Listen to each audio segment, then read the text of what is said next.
Hi you guys, welcome back to Wallington Filming. Right, I've got Melina here. Hello, welcome back. Coronavirus free, I might add. Yeah, coronavirus free. Now, we're going to do a little video on how to strain paint. I know I've done one in the past, but not done one with Melina. Oh, have I? It is such an opportunity to be working with the Candleman. Lovely. I didn't understand a word of that, don't I, you guys?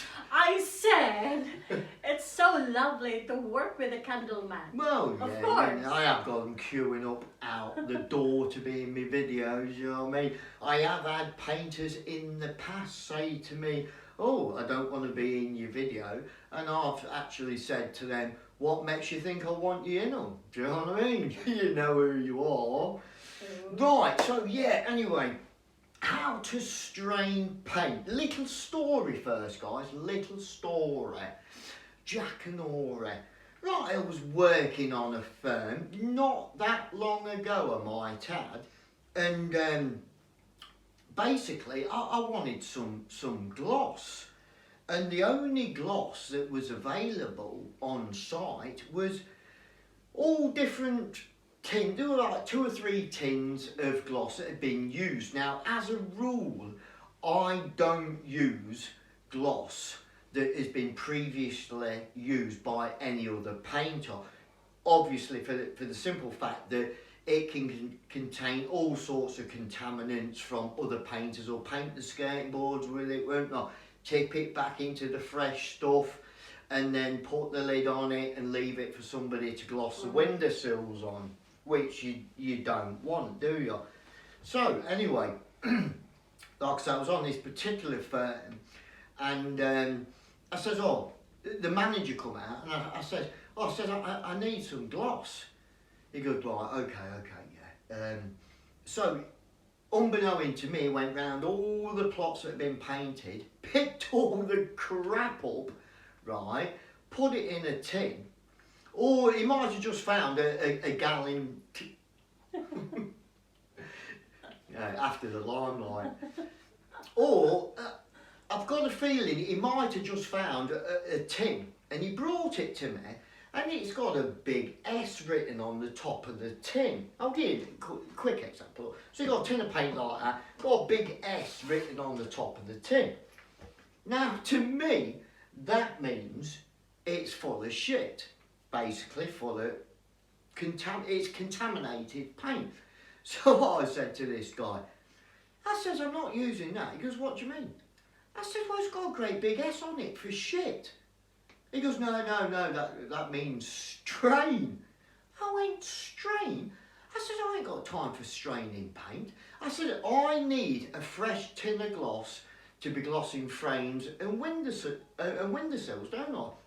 Which any normal painter would need.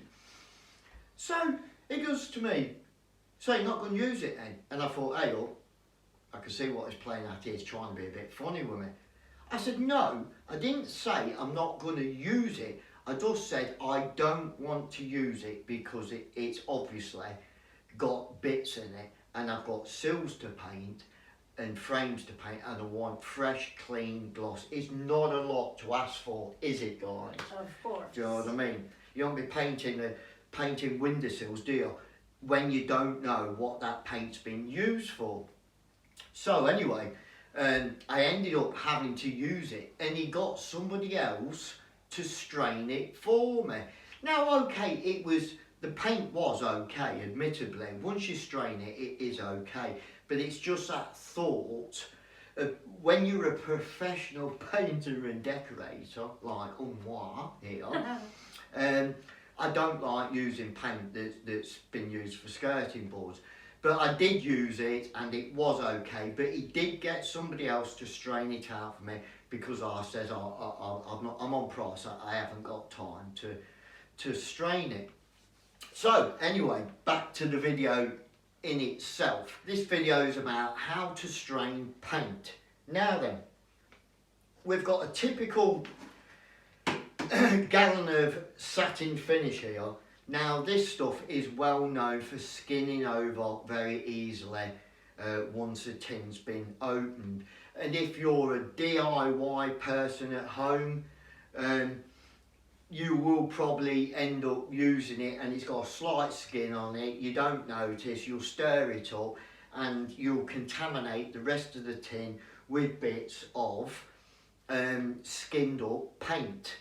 Then when you get to start painting, you're doing your stroke. Mm-hmm. You're doing your stroke, right? Oh, sorry, I've covered that up because they're not paying me. Oh, yeah. Right. And you'll find, as you're doing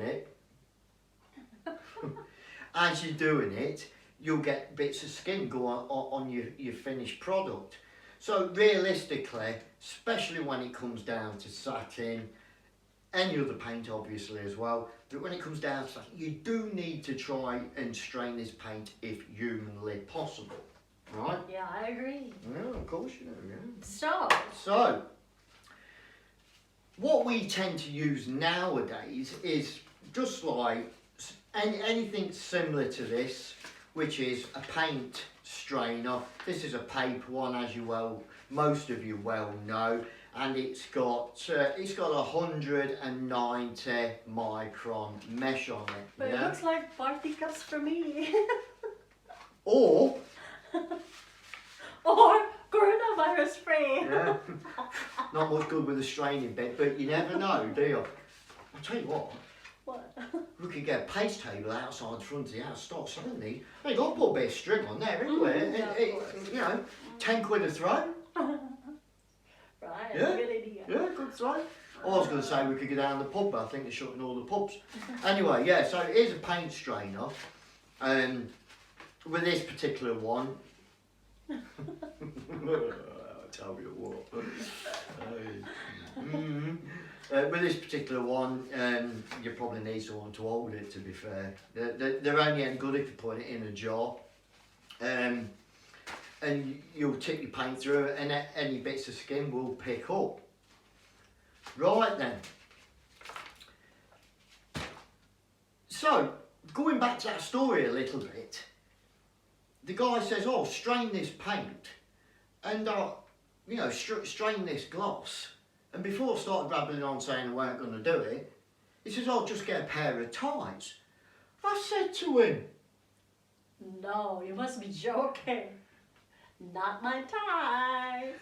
I said to him, do I look like the person who's got a spare of tights or stockings at home?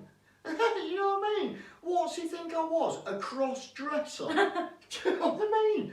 I mean, if you're a bachelor and your gaffer's telling you to strain the paint, that means you've got to go out and spend what? I don't know how much a tights.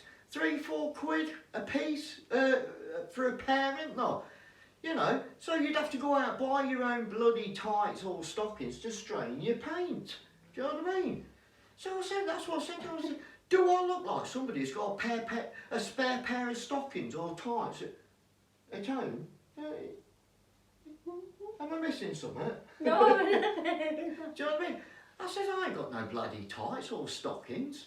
And that's where he said, oh, I'll get someone else to do it for you. So yeah, we've got Melina here today, and she's kindly decided,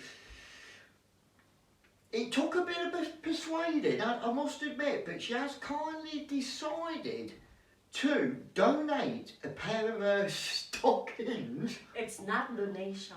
Mm-hmm. You got to pay for it. Yeah. She's kindly decided to donate a pair of her stockings to demonstrate to you guys how we used to strain paint back in the old days.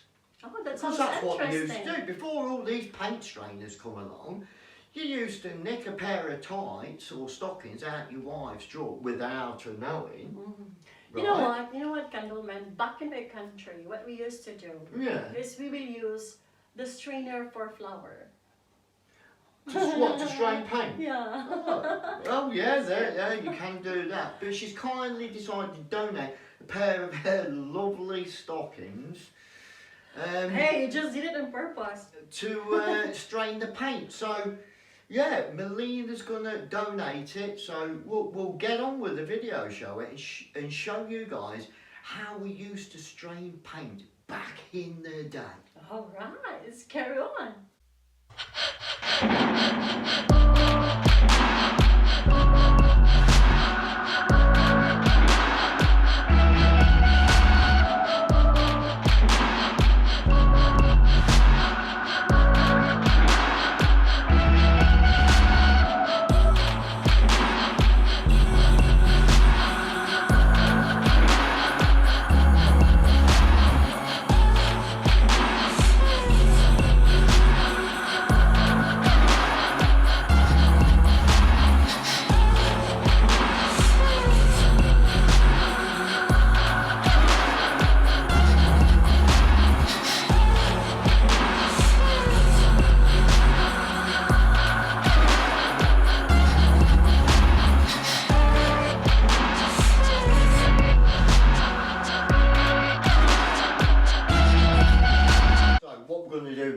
Is, like I say, do it the old-fashioned way before these paint strainers. I mean, there's a multitude of different types, isn't there? One thing I am going to say is, any paint you buy is designed to be thinned down slightly, same as emulsion, right? You do get painters who think you should only be using it neat, which is not the case. It does tell you on the tin that can be diluted slightly. Right, so yeah, I mean, you just thin it down with some terps or white spirit if you want to. It's not necessary.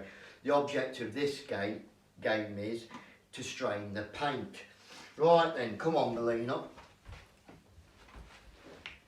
That's it. So what we're doing here, we've got to get this stocking over this paint kettle.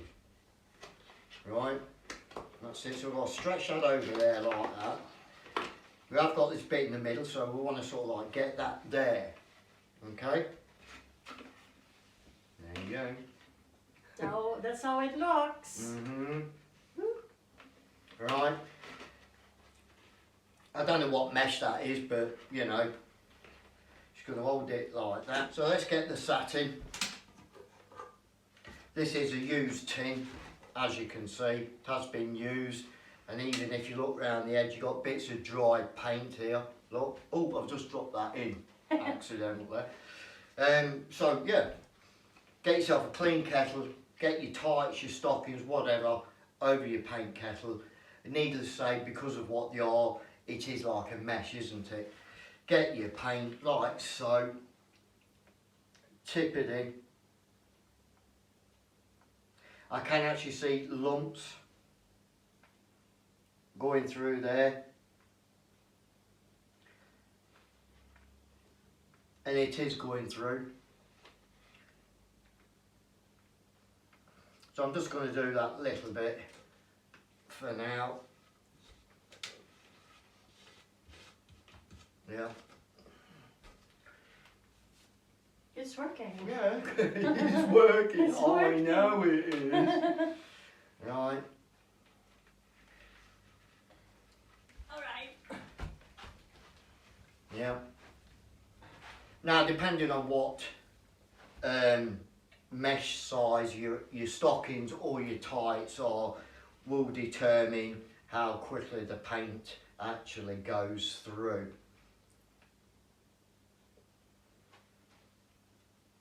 Yeah. You can see the lumps. Yeah.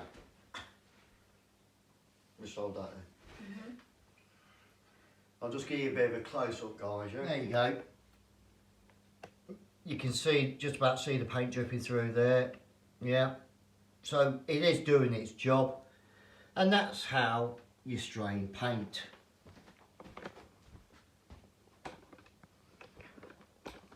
That's how you strain paint back in the old days, which can still be applied today if you need to check that your paint hasn't got any bits or contaminants in. You don't have to use these things if you don't want. Although do be careful if you start pinching your partner's wife or stockings without her knowing, because you'll be in the doghouse. if you're not careful. So yeah, there it is. I've got some perfectly clean satin finishing there. I don't know where you can see that, but there is bits there, bits of skin there.